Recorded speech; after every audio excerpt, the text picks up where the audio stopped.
Hello, I am Steve, And I am Lee. and today we're going to discuss which of the playable characters in Final Fantasy X is the worst.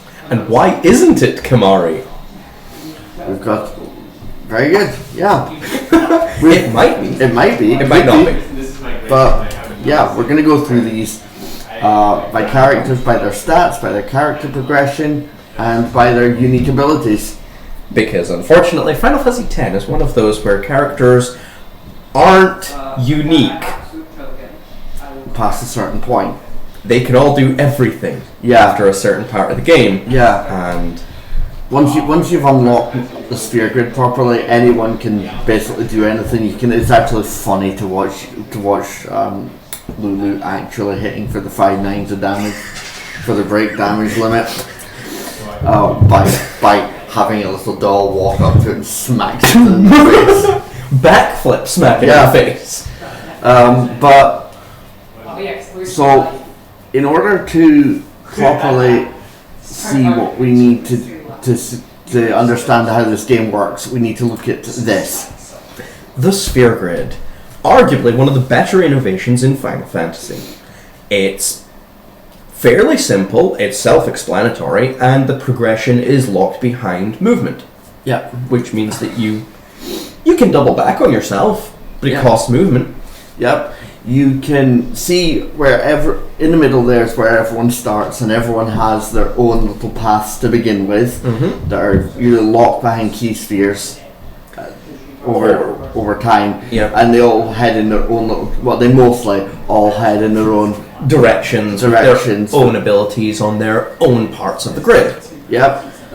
Where you'll go around and like specific bits. I don't know. Like you can't really see mine. I don't think you can see my mouse on the screen. But like in certain corners, people will head up. Like Lulu will head up into the top right corner where her level 3 magics are. Yeah. And at the very top, in the top middle, at the very top is where I think Ultimate is. I can't remember the expert sphere grid off the top of my head, but I think so. Yeah, but yes, so that's that. So the next thing is we're going to go back to the characters, and we might as well just do it in the order they appear on the screen here. So we'll start off with Auron. Sir Auron. Now he starts off with higher HP than everyone else. MP is meh. Doesn't really matter in the early part of the game. The strength is high. Strength is good. Defense is alright. Magics are pointless. He doesn't need those. Agility is, in a turn-based game, unfortunately really low for someone who wants to take turns. And that accuracy stat. Yeah. Auron only attacks things that don't move. Yeah. He hits walls. He breaks walls. Yeah. He hit, that's his dump stat. Yeah. Accuracy's dump stat. Yeah. Auron doesn't need to hit things. The things that he's attacking don't get out of the way. Really, and in terms of his overdrives as well, meh. Yeah, they're fun, they're fancy, they're unique in the combinations, but they're not powerful. They're not memorable either. The only one I can actually remember is the one that just yeets an opponent off the battlefield completely. I remember the actions of all 4, but I can't remember the names of any of them. Yeah. Oh!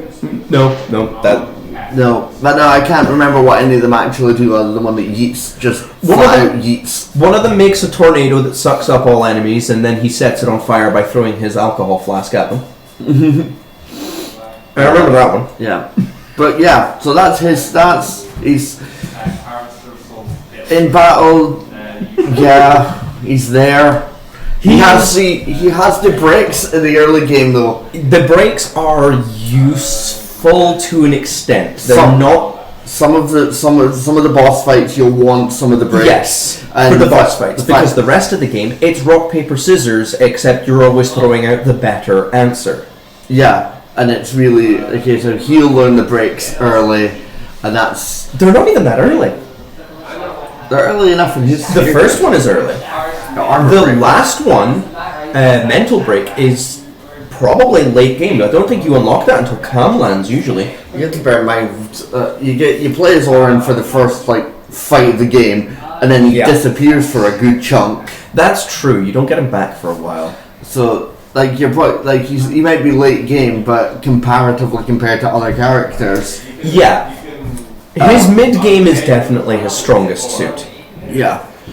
So, but character development, we don't do. There's not a lot. The fact that I think his entire character development happens before the game begins, and while we do get flashbacks to it, we don't get a lot. Yeah, he starts off with. You see him in the flashbacks. He's younger. He's a lot more cautious. He's the serious one compared to Jack and Braska. Yeah, Braska's trying to just enjoy his life. Enjoy his life because he knows he doesn't have much of it. Yep, and Jack generally has no idea what's going on. Yeah, Jack is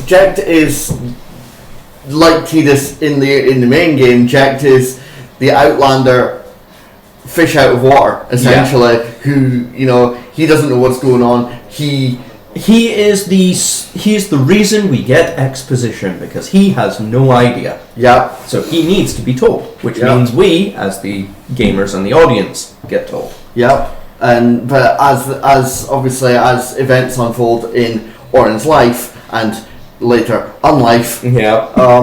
Spoiler alert for a 25-year-old game. He will eventually. He sort of mellows out, and he starts. Essentially, he's looking after Yuna and Tidus as a favor to his two dead friends. Yeah. And he does mellow out. You see, he gets more mellow. He's still a very serious, stoic character, but moments like where he makes fun of Yuna's bed hair. Yep.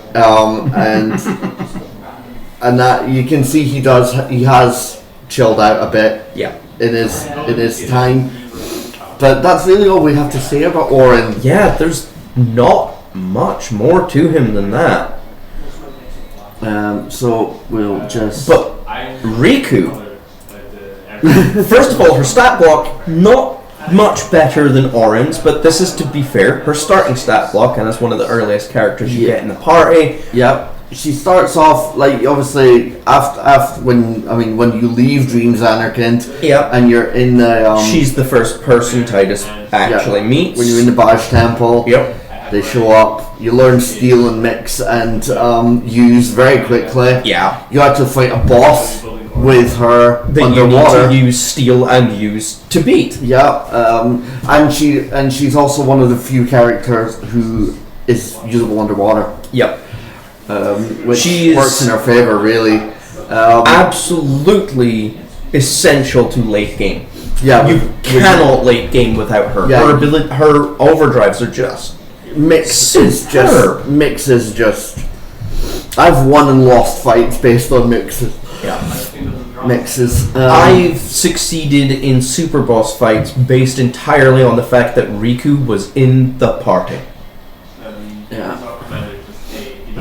But yeah, no, she's good. She's got the overdrives. Her. Yep. She's got so much development as well as a character. She's one of the fastest. Yeah. Look at the agility in the early.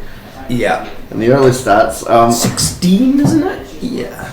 And while her strength isn't great, she shouldn't be relying on strength. Yeah. She'll get more turns anyway because of her agility. She'll get more turns, and it's she'll just pick at things. Death of 1,000 cuts is still death. Yeah, death by 1,000 cuts. And as with anyone, once you've gone around the sphere grid, that really doesn't matter. They'll have higher stats. Yeah. And if you master it and you buy more and you win more strength spheres and she can easily match Orin in damage. Oh, she can match anyone in damage. And because of her speed, she can actually match damage with Orin just over several turns instead of just in one go. Yeah. Coupled with the fact that she has better stats everywhere else. Yeah. With her character, it's very much she's an Albed. You learn of the Albed and their ways through her. Yep. She's very protective of her family. And that's why it's why she wants to stop Yuna doing what she's doing, because she knows what happens to summoners. Yep. And doesn't like it. And doesn't for like some it. strange reason. I Yeah, can't I know, imagine right? that. Imagine not wanting your cousin to die. Yeah, imagine that. So yeah, but at the same time, she has to contend with Waka. Yeah. Because although they get on well, for the most part, once Waka finds out she's an Al Bhed, they kind of Waka, your racism is showing. yes. But at the same time, she's well-meaning, but some of her stratagems just aren't done the right way. The same with all the Al Bhed strategies to take Yuna out of the pilgrimage. They don't want to kill her themselves. Obviously, it's not the pilgrimage they don't like. It's the fact that they don't want Yuna to die, because obviously the head of the Al Bhed is her uncle. And that which makes things which we can get to in a moment when we get to Yuna, because there's a lot of lore for there's Yuna. a lot in there. But for Riku specifically, there's a depth of lore for her. Yeah. She's got a lot of background stuff. She's got a lot of foreground stuff. So much character development throughout the game. She's also one of the very few Al Bhed who's not instinctively hostile to Yavanites. Yeah. She's one of the only Al Bhed on the ship to not treat Tidus like a piece of shit. Yep. She maybe it's because she understands Yavanites a bit better, because she's got family outside of the Al Bhed. Yeah. I think her mother is not Al Bhed, if I recall. Or something. But she need to replay the game. Some of her, obviously because she's related to Yuna, there's some non-Al Bhed family matters. Yes. But in any case, Waka. So Waka, your religion is showing. Waka's interesting as a character. He has a love of blitzball. Yep, he's a sportsman. He is the Chad. Yeah, he is. He's the Chad, but at the same time, he's got a deep connection to his family, having lost his brother. Mm-hmm.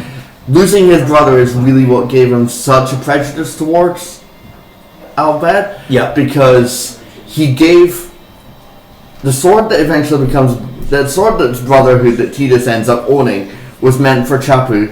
Yep. Chapu refused to take it, and instead took an Al Bhed weapon. And then died. And Waka blames the Al Bhed weapon. Not the giant world-ending monster. No.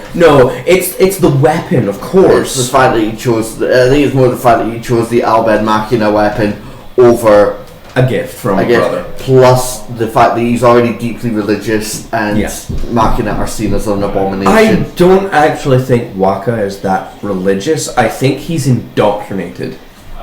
More than actively religious. I mean, they're all indoctrinated. Yeah, they're all indoctrinated. It's just he's never questioned the indoctrination. Yeah, because any time that anything that goes against what Yevon says, he's all about, but the teaching. Yes. And it's like, why could you shut the fuck up? Because he and Lulu have grown up with Yuna. They're all roughly the same age, and that Yuna's 17. I think Lulu is 23, and Waka is 22. Something like that. They see her as a younger sister anyway. A younger sister. They're within the same range, and they're guardian. They're her natural guardians. Yeah. They essentially they see her as a sister, and they just look after her. She's got. But the character development for Waka is more the fact that it progresses, and he starts to become more accepting as he comes to realise that Yevon is not great, or not all benevolent. Yes, it's not as benevolent, and that the Al Bhed are not evil. Yeah. They're just people. To the point where in Final Fantasy X2 you come to realise that he's named his kid Vidina, which is an Al Bhed name. Is the Al Bhed translation for future. So the fact that he's willing to he's changed the fact that he accepts so much. Yeah, He accepts the Abed, and he settles down. He gets over like the death Chapu to the fact that Lulu was supposed to be marrying Chapu. Yeah. Kind of stealing from your dead brother there, mate. Yeah. Waka is the Chad Mr. Steal Your Girl of Final Fantasy X. Absolutely. Honestly, I don't dislike him despite his flaws. In fact, probably because of his flaws, because he gets over them as the game goes. Yeah. He stops being overly religious. He stops being so racist. He stops being Blitzball is my life. I focus on that before everything else. Yeah. Including to the detriment and death of the previous summoner he was supposed to guard. Yeah. And on top of that, look at his stats. His stats are reasonably good across the board. There's nothing outstanding other than accuracy, but there's nothing really low. His strength is good. His strength is accuracy. Good. His accuracy is amazing. It's by far the best. Oh yeah, and it stays that way because he's got so many bonuses to it. And that's because his role is the long range. Yeah, he's a sniper effectively. He's a sniper with a ball. Oh my god, he's the first good sniper in Final Fantasy. Squints at Irvine. Absolutely. Yeah, he's a long range. His accuracy, his I do believe he has the highest start in luck. Possibly. We can look at 19. I think it's the highest. But as well as that, you look at his overdrives. Attack Reels is easily the strongest overdrive, the strongest attack in the whole game. You can't beat some of the end game super bosses without it. It is physically impossible. Yeah, you hit double, triple twos, and that's 12 shots. With Riku having given him max damage. Oh yeah, and then the other two characters just pass their overdrive. Yeah, he gets 3 runs of it. That can end everything except Penance. It ends thing. I think Nemesis also survives. Most of the original creations and Penance are all that will need more than that. Yeah, but with the right overdrive gauge, charges and quick hit. Yeah, Waka's just there. He's smacking. There is no real argument at all for Waka being the worst. No. The only reason we bring him up is because we're going through this fairly. Yeah, we are going to give them all a fair trial. Yeah, everyone. Even though we've already decided there are 4 that are not in the running for this. Full disclosure, 4 of them aren't even. Speaking of not in the running for this, the one that should be but definitely can't be. Our main boy, our party dude, our blitzball ace, our face character, Tidus, whatever you want to call him. So, I hate his name. Yeah. So I love his character though. His character, he's got some really good development. Yeah. Throughout. When you first meet him, he starts off as just another blitzball player. But he's brash, cocky, arrogant. I'm the star here. I'm the star. He's. Something he gets over quickly. Yeah, he's sort of flirtatious as well. Very flirtatious. He does not get over quickly. He believes in his own hype. Yeah. As the star player, he calls himself the star player. Yeah. For the entire game, and his character development comes from the fact that over the course of the game, he comes to realize more and more that he doesn't actually exist. Yeah. Spoilers for a 25-year-old game. Seriously, if you haven't played this game, give it a chance. It's so good. Oh, don't worry, I'm going to make a title card beforehand that says spoilers for a 25-year-old game. But yeah. Stat-wise, Tidus actually is the worst. He's got the lowest starting stat total of everyone. Very good agility. Oh yeah, his stats are balanced across the board. HP 520, and it's a long time before he sees his first HP node. Yes, it is. But it's a long game, and you don't actually need the HP that quickly, except for later character Lulu, who only has something like 320 to 350 at the beginning. But compared to other characters, it's a long time before he sees. I think he's middle ground, or just under middle ground. He might be 4th or 5th best hit points. But within the sphere grid, he gets some very good things, very quickly, including cheer. He starts with cheer. He starts with cheer, which is amazing. It's every time you use it, you get a plus 20% to attack and defense of all 3 characters on the field at the time. Yeah. This stacks up to 5 times, which means a 100% bonus to attack and defense. Oh yeah. You get haste and hasting out quite early, which are It's essential. it's a turn-based strategy game. No one can complain about going, it's my turn, then it's my turn, then it's your turn, then it's my turn, then it's someone else's turn, then it's my turn. Yeah. Action economy, he just rules that. He is the king of action economy in that game. Yeah. We do need to circle back slightly because we did not mention Waka's spheres. True, he does get some of the best ones. His early game ones specifically are the status ones. Yes. The best one is his darkness. Yeah. Waka's status debuff attacks with his accuracy are almost guaranteed to inflict the status effect every time. But more importantly than that, until you get level 2 key spheres, he's the only person who gets the distill abilities, which allows him to, when he hits something and you kill it, you are guaranteed to get an ability sphere of the appropriate type. A status sphere. Which, in the case of magic spheres, is fine. Power spheres is fine. Speed spheres is fine.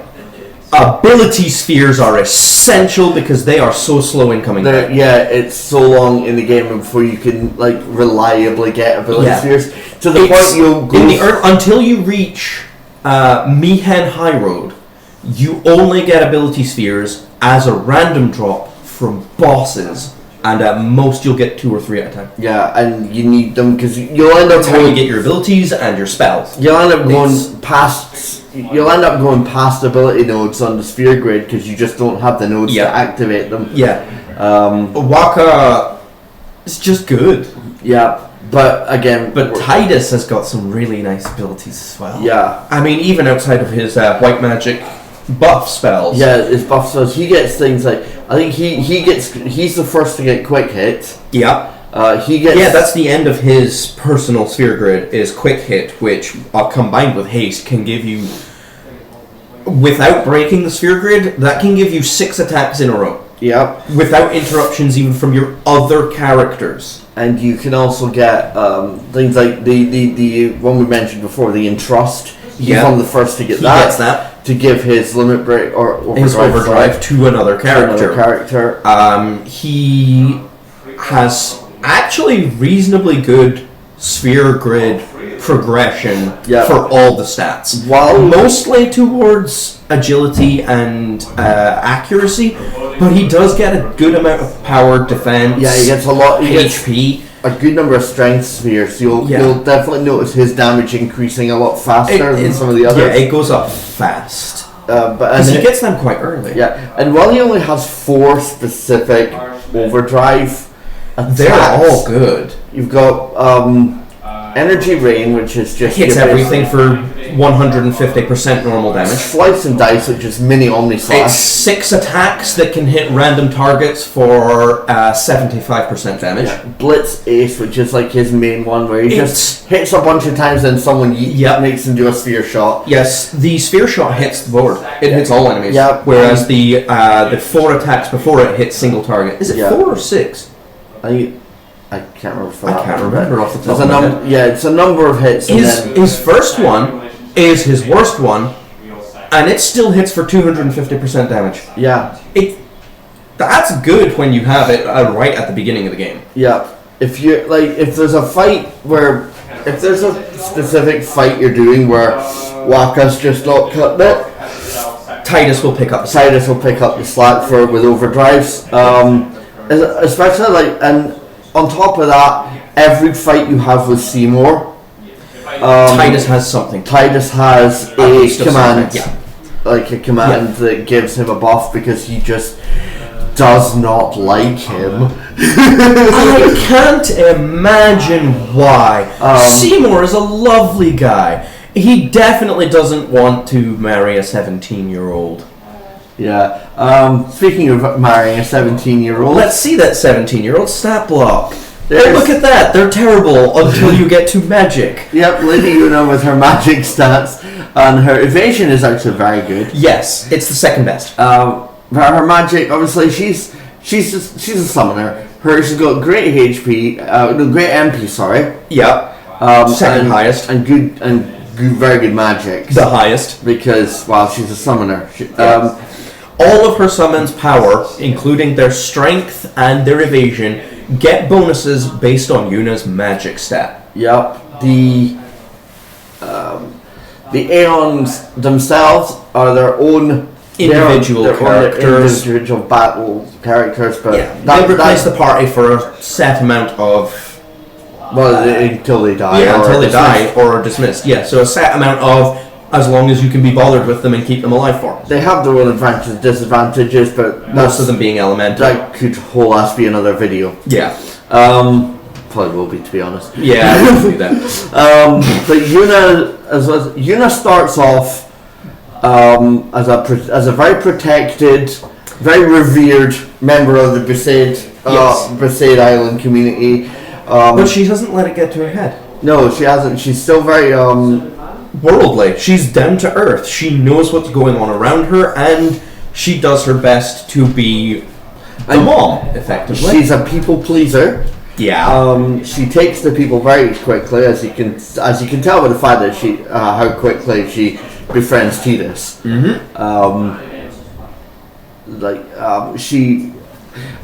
She is kind to everyone, including people who don't deserve it. Yeah, she squints at Seymour. Squints at Lady Donna. You look at even when they're on the boat to Kilika, and she's just talking to everyone, even the civilians, the children, everyone there. And when we get to Kilika and she has to perform her first sending, you've had such a powerful scene. Yeah, you have to. Obviously, you've had the conflict with Sin in the water. Sin has destroyed Kilika, and then at such a young age, and she's only just become a summoner after getting her first Aeon. She then has to do this big sending of so many people. Yeah, most of the time. I think it's. The Kilika population is never actually mentioned in game, and I don't think it's up on most of the sites either, but the amount of bodies in the water, you're looking at least 200.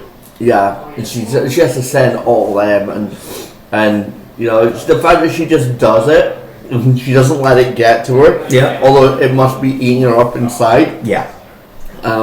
Because knowing A, what she's doing, B, that she cannot show it.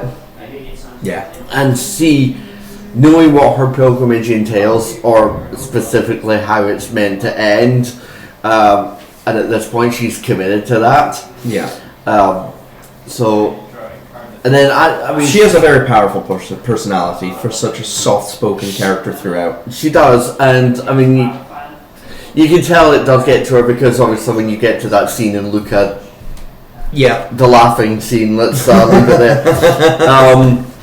You can tell she's been bottling up, and the fact that Tidus has been bottling it up as well, they see a bit of each other in themselves, or a bit of themselves in each other, and that connects them, and in that moment they're able to just let it out for a moment.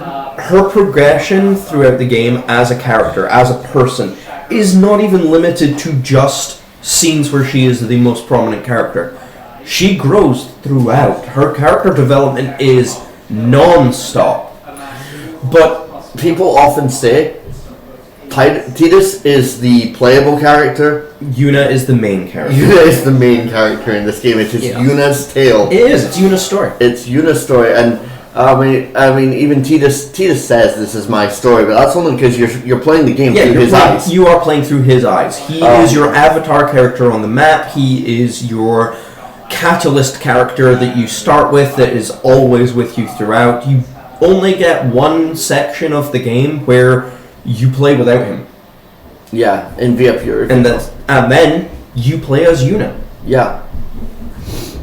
In a part that arguably takes longer to do than the part you play as Titus, Waka, and Riku. Yeah, that part via Purifico, you spend more time, and you have to, and then in that you have to deal with. She has to deal with a lot emotionally, because the battle you have to have with Isaru very much signifies that everything she's been fighting to up till that point in the game is no longer. She's an outcast from Pavel. She's an outcast of Yevon. She's no longer the figurehead summoner. Yeah, she's no longer the favorite of the people. Yeah, she's fallen out of favor. What's it called? Excommunication. Yeah, she's excommunicated. Yeah, but throughout everything, they come up with the new plan just to destroy Yevon. Yeah. And then she obviously has to say goodbye to this guy she's fallen in love with. Yep. And then she becomes a lot more immature. She gets to, in the second game, she gets to live her childhood. Yeah, she get like, she's no longer bound by this like destiny. Yeah. And she gets to live life. She's having a little more fun. She's still an adult, and she knows it, and she acts the part. But she's no longer afraid to let her childish and immature side out to play. She isn't as worried about people's opinions of her. She's no longer holding back for everyone else's sake. And like the whole game of Final Fantasy X2, in fact the whole reason she became a sphere hunter is she got shown a sphere that she thought was Tidus. Yep. Turned out it was Shuyin, but spoilers for a 22-year-old game. And so to that point, her entire later life is chasing after the possibility of getting Tidus back, but it leads to a new story, a good adventure. However, as much as I don't like the combat of Final Fantasy X-2, I love the story. It's good. Yeah, however, it's childish, and it's very Powerpuff Girls, but it's fun and wacky. Final Fantasy X-2 specifically does have one problem concerning Yuna. Why does her cousin have a fucking crush on her? Yeah. Brother, you're weird. We don't like you. Yeah, please stop being you. Yeah, it's like brother has this completely not even trying to hide it, like bias and crush on Yuna, and it's weird considering we know they're essentially first cousins. They are indeed. Now maybe in Albed not even society that's not frowned upon so much, but. I don't know. I think it would still be frowned upon, because given how often Sid berates him for it. And Riku. Yeah, Riku berates him for literally existing. Yeah. But yeah, no, I mean, Yuna, we say so much, but we already know Yuna's not. Yeah. Yuna is not in the running for being Yuna's first. Not in the summons are just too useful, and more importantly, she is your white mage. She is literally the lifeblood of your party. If you don't keep her alive, you will not live long afterwards. Yes, the fact that she starts with Pray and Cure, and her Cure is a good enough heal at the early game for a single target. Pray will restore less health, but to everyone. If you Cure targeting all, you'll get less healing out of it than Pray would do. Until you're at the point where Riku can Albed potion for you, or you get Cura. I think Cura is stronger than Prey. Yeah, I can't remember. But she gets Cura quite early, and in one of the very few battles, I don't think where Tidus isn't there. She's there along with Seymour and Orin. Yep, I think it is Orin. I can't remember. I don't remember who the other one is. It's either Orin or Lulu. But when you're having to fight a Sin Spawn, and Seymour's there, Yuna's there too. Yeah, and her role is keep everyone alive because she's not got the damage output to do anything. Yep. And the bond with bond with Seymour, that she doesn't love him. No, she doesn't like him. Yeah, she agrees to marry him because it will be nice for the people to see a wedding. Think of like It's entirely for celebrity gossip, for everyone's morale. There's nothing else to it for her. Consider IRL royal weddings. That's what this is akin to, except with no love whatsoever. Yeah. It's a show marriage, just designed to keep people's spirits up while Sin is attacking. And that's Una. Yeah. She's just nowhere near the running. Now, the one who everybody I've ever spoken to claims is bottom of the barrel. Well, And I can understand why. His stats are... He's got the highest strength. No, he doesn't. Orin exists. He's got decent strength. Orin's is much higher. Yeah, you're right. Okay, he's got a very good strength. Yeah, he's got good strength. He's got reasonably good defense. He's got reasonably good magic. And he's got reasonably good luck. The problem is because he's dispersed over these 4 stats, he's got nothing in particular he's trying to do. And his other stats suffer for it. And he also has no unique sphere grid area. No, he does not. His only unique ability is Lancet. Yeah, as a blue mage, he's essentially I don't know how to do anything of my own. Yeah. And the problem with his blue magic is it's locked behind his overdrive. Yeah. Yes, he has the easiest overdrive to fill because you lance it, you get something new, and you immediately overdrive. Yeah. It fills it up on its own for you. It basically But it does that no matter how much charge it already has. It gives you a free sample to use the thing you've just learned. That's really all it is. And fortunately, you don't need to use exactly the one you just learned. And some of his overdrive abilities are amazing. Big Guard, White Wind, Mighty Guard, White Wind, Nova. Seed when Shot. you get it. Seed Shot right at the very beginning is strong. Yeah. It's 350% damage. Yeah. It's strong. The problem is it's based on his magic stat, and he doesn't have as much magic in his sphere grid as he does strength. His strength, like what was said, his strength isn't anything compared to Orin's. Yeah. Also, his portion of the sphere grid is so small, he doesn't get much in the way of anything. Yeah. I think he even has one stat that doesn't have any progression on his own sphere grid. Yeah, but with the strength... It might be evasion. I don't think he gets evasion during his entire sphere grid. Orin might be stronger, but you get Kimahri earlier for the long run. Yeah. Because obviously you'll only have Orin for a couple of fights in the beginning, and then not until after Luca, which is a good 4 to 6 hours into the game, depending on what you do.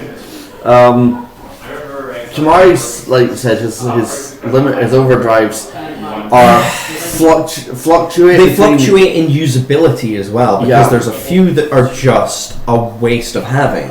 Yeah, it's a waste of coding. Yeah, like. It's the same with anyone who learned any enemy skill stat. Like, look at the ones in Final Fantasy VII. How many did you accurately use? A lot. 6. And I can roll off all 6 of them. You'd have Shadow Flare for Shadow Flare, Beta, Trine, Big Guard, White Wind, and Choco Buckle. That's the only 6 I ever use. You might use Magic Breath sometime if you want an all part. Choco Buckle's better. Magic Breath, the only difference between it is the 100% hit rate. Beta's better. Has more damage. If you come across something that is resistant or immune or absorbs fire, Trine, lightning damage. Yeah. If they're immune to both, just punch them in the nose. Cloud has the damage output. But in this game, you can do that with Kimahri anyway, and you're more likely to hit because Seed Cannon, 350% damage. Half the accuracy. And his accuracy is 5. Yeah. Which means his accuracy is technically worse than Orin's when he Seed Cannons. Yeah, and he doesn't have much in the way of character. He's silent. He gets 3 points of character development throughout the entire game. 2 of them are at the same time, and 1 of them is so early as to make no real difference. His appearance is there to be sort of... He's the non-human character. He's A, the non-human character, and B, he stands next to Yuna and looks menacing when he's facing anything that's not another Ronso. Yeah, because he's the runt of the Ronso, standing at only 8'4". Yeah, broken horn. Yeah. And the only time he really gets any character development is when he stands up to Biran and Yankee. The next time he gets it is when he stands up to Biran and Yankee again at Mount Gagazet. Yeah. 30 hours later. Yeah. And then the next time he gets it is when he stands up to Seymour on Mount Gagazet. After 10 minutes later. Yeah. After Seymour just said, I killed the rest of the Ronso. Killed them all. He didn't. He lied. Yep. And it elicited a tiny response from Kimahri. Yeah. It's the only action command Kimahri gets. It was really disproportionate. Yeah. He gets so little development. But where he does get some boon is to get out of his own part of the sphere grid only requires 1 first level key sphere, which you can get right after if you can defeat the Chocobo Eater. But not long after that anyway, even if you lose. Yeah. Which means he can go into any part of the sphere grid, including Riku's, who you don't get back for another 45 minutes. Yeah, it's a while again. It's like Riku comes into the start of the game, disappears, and then comes back not long after Kimahri can get into hers. She's actually the last one you permanently get. Yes. But Kimahri can have access to everyone's sphere grid from the start because he starts off in the middle and can branch out in any direction, giving him versatility. The problem with versatility is you have nothing you're good at. Yeah, jack of all trades, master of none. Yeah. And when you've got 6 other characters who have fill every other roles, and because of the way Final Fantasy X combat is done, you can switch people out. Yeah. So Kimahri just gets sidelined. Yeah. But what I want to know is, can he still be good? There's 6 blue magics that are good for him. 3 of which you get early. Yeah. And then the other problem is his celestial weapon is the easiest to unlock. That's the one where you have to run around Macalania Forest and avoid the butterflies. It's the easiest one. Yeah, but it's also the closest to the celestial point. Yeah. So he gets his ultimate weapon the earliest, if you've done it right. There you go. Hi. So he's fine, but not great. Yeah, definitely considerable for this. Yeah. However, there's one more that I would like to push our consideration toward. The last character on the list, the Black Mage. And I hate saying that because in every other Final Fantasy game, a Black Mage is effectively the god of damage. Her magic stats are higher. Actually, her magic is equal to Yuna's. Yep. She starts off with less HP. Yep. And slightly more MP. Yep. So I'm just floating between Yuna's. Yeah, that's fine. She's got better evasion, which makes her technically tankier. Because she doesn't need to absorb the damage if she can just ignore the damage. And her magic defense is higher. Yeah. The magic stat is equal. The magic stat is equal, and Lulu has less nodes to activate for magic. She starts with all 4 basic fire spells. Fire, water, thunder, and blizzard. Yep. She starts with all 4, and that's all she gets for a while, because you don't get her aura spells or any new magic spells for a while. She gets a few status blacks. Yeah, but you've also got Waka, who gets those not only earlier, but with more precision.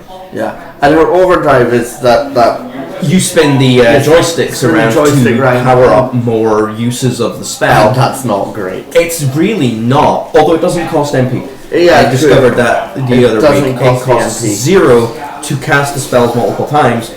But the higher tier the spell is, the more times you have to quickly rotate these in order to get more casts of it. Yeah. When you get her Onion Knight Celestial Weapon, she actually becomes good again. She becomes not good. for black magic, because late game mobs have more damage resistances to the elemental damages. However, not. she does have a nice combo on that Onion Knight of 1 MP cost, Yep. a magic booster, Yep. which although it pushes the MP to a whopping two to a whopping 2 mana. It does double the output damage It of does. the spells. Yeah. It also doubles the chance of status effect spells hitting, which in most of the cases is still worse than Waka's, but Waka doesn't get death.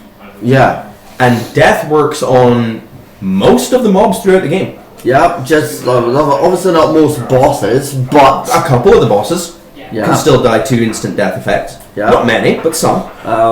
That's why I said most bosses. It also increases the chance that Demi will hit, Yeah.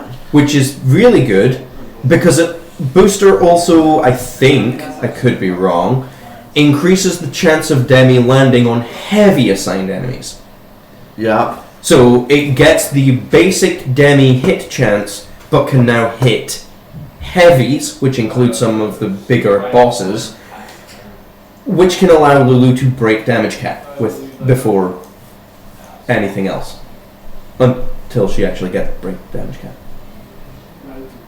Yep. So, character-wise, she's the older sister. She's the responsible one. She's the responsible, mature, and everything is serious type.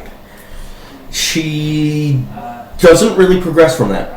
No, She gets a small sense of humor because of her proximity to Titus. And that, I believe, is it. Yeah. Really, yeah, she Her backstory does nothing until you get to the end of Calmlands and the beginning of Mount Gagazet, and then you go into the Lost Aeon, Yojimbo. you also find out that, because you find out that she also previously guarded a summoner. And the summoner died. Yeah. And that haunts her, but that's literally the end of her character development and backstory. That's all you get for her. You don't get much for Lulu. So she has she's got fine progression through the sphere grid. Nothing outstanding, but nothing terrible. She's the best basic damage dealing caster. Yeah. And early on, she's very, very strong, because there's a lot of things that you can't even hurt. Oh yeah. Literally can't damage without her. I mean, there's a lot of elementals and flans in the early The flans game. you can at least hurt with everyone else, but the actual elementals, I think, are immune to damage that aren't elemental. You can hit them for like single Single digit. Even when your strength is up in the hundreds. Yeah, even Orin can't penetrate that one because it's not armor. It's just a hit. It's just a resistance. Yeah, to the 99% resistance in the early game when you're fighting like things that like the elementals and the various flans, you'll find you switching into Lulu a lot, especially on the Thunder Plains. Yeah, because you'll need the water one. Yeah, she's essential on the Thunder Plains. She's really useful on the road right after Luca. I mean, there's the ice elementals in Mount Gagazet. Yeah. And there's which are actually immune to non-elemental damage. Yeah, you can't hurt them. But because there's Lulu, I think, survives not being the worst on account of the number of mobs and bosses that you need to fight using magic. Yeah, during the story. But when you get to the after game, the optional stuff, Lulu has tapered off to the point that she is never being brought into the party. Omega Ruins is an example. There's nothing there that she can even hurt more than anyone else. Yeah, I think what Dark Flan is in there. Dark Flans aren't fully resistant to physical damage though, so you can still get through them with that. Yeah. And by the time you're going there, other people have picked up elemental damage types. Yeah. And also they're weak to Holy. and resistant to the 4 elemental types, which means Yuna does more to them. Yeah, Yuna can hit with Holy. And So, Omega Ruins, I think Lulu is useless. Inside Sin, Lulu is the weakest. yeah, Because she doesn't have the hit points to survive anything. and the final, Assuming they hit her in the first place. final bosses, Jet, Yeah, Braska's final. I mean, Seymour Omnis. resists elements randomly. Yeah, Well, 'cause not randomly, the things- it's semi-random. The things in the back. Yeah, they change his elemental resistance and types and his elemental damage types. And if you mistime a cast, You can end up healing him, yeah. which he is not the toughest Seymour fight. Oh no, He the sure one as hell that not. Gaga says. That thing's insane. Yeah. But he's certainly not an easy boss. No. She becomes redundant. Yes, she becomes more redundant the further into the game you go. By the time you hit Calmlands, she is effectively a emergency character only, nothing else. Yeah, like I mean, through the whole game, you'll often find yourself, especially in boss fights, switching into all the characters. Yeah, because there will be variations through the fights that each person is uniquely suited for. And you want to make sure everyone gets Yes, steer yes, levels yeah. off of things, and they don't get at it, they don't take a turn. That too. But that's less important. That's only important if you're doing a full progression run. Yeah. If you're doing an efficient run, I think you use Lulu until Macalania. Yeah. And then you kind of stop. Yeah. But the question is, do you use her more?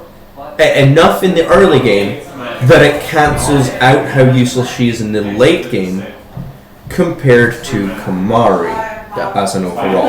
So, just before we make a final decision, I'm just going to go over some things I think we may have missed.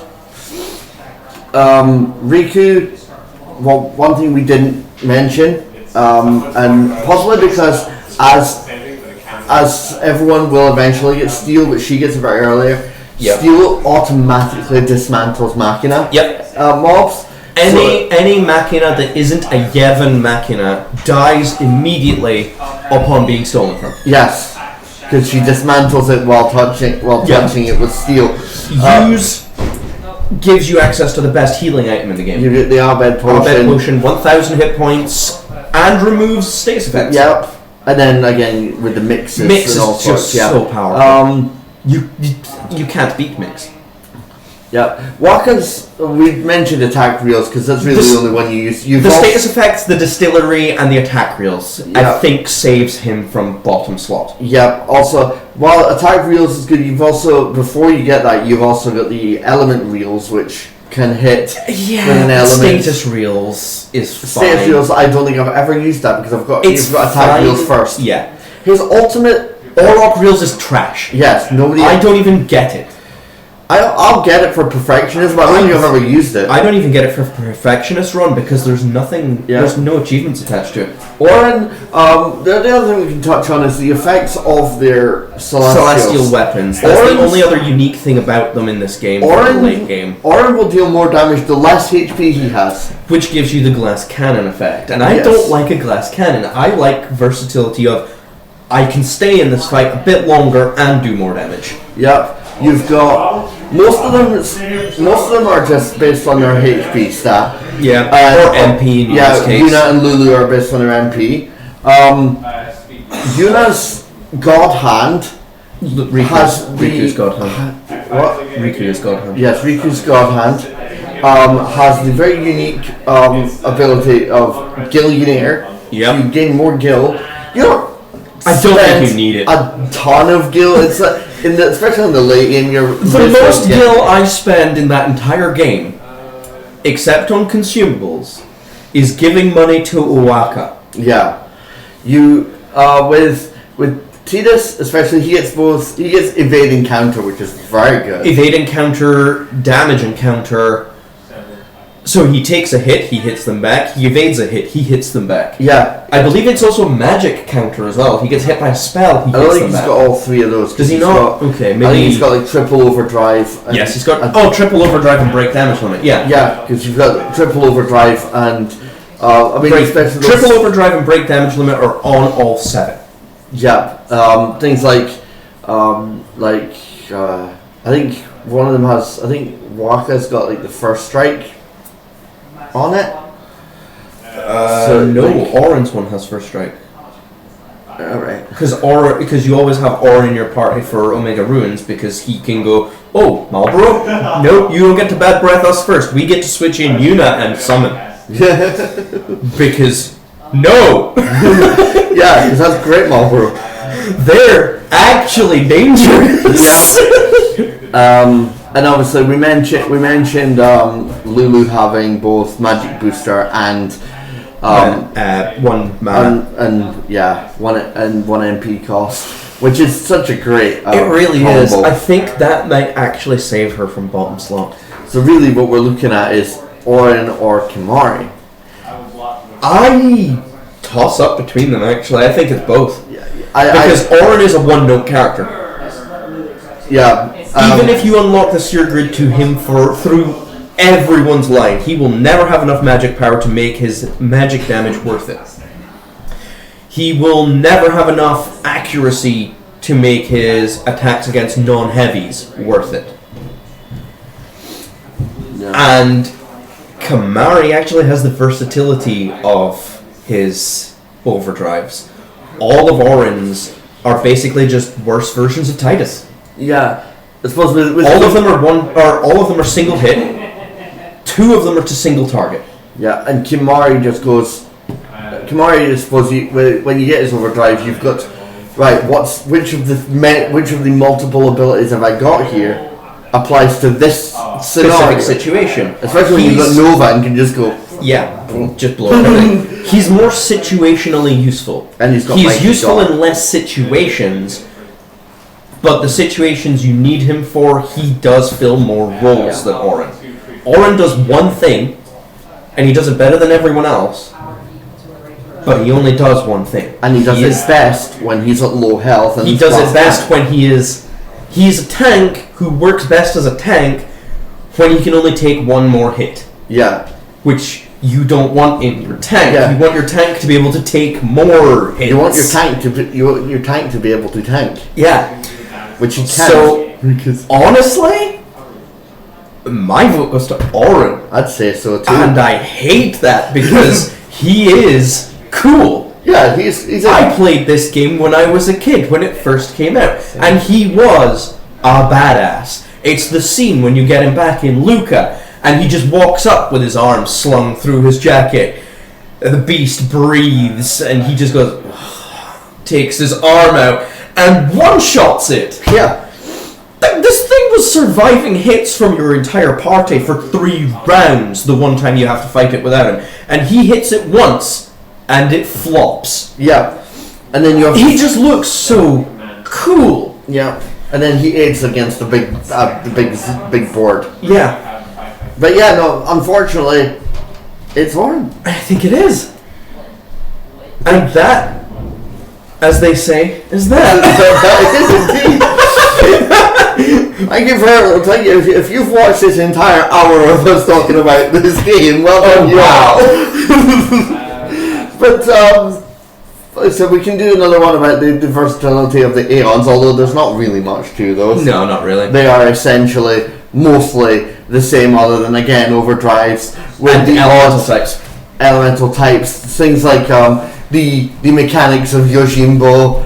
I don't even know the mechanics of Yojimbo. Pay money, get service. But yes, pay money. He gives you one of his abilities. 3 of them do the same thing, and the other one is a one-hit kill against absolutely everything. But you never know how much you're supposed to give him to make that happen. Yeah, I've given him 100,000 gil, and all he gave me was wacky session. Yeah, and like obviously we've got other ones. We still have to talk about Final Fantasy VIII and Irvine. He is a sniper who can't gun. He's a sniper who's a worse sniper than someone who literally throws a ball. Why is Waka, who throws a ball, the best sniper in Final Fantasy series? Yeah.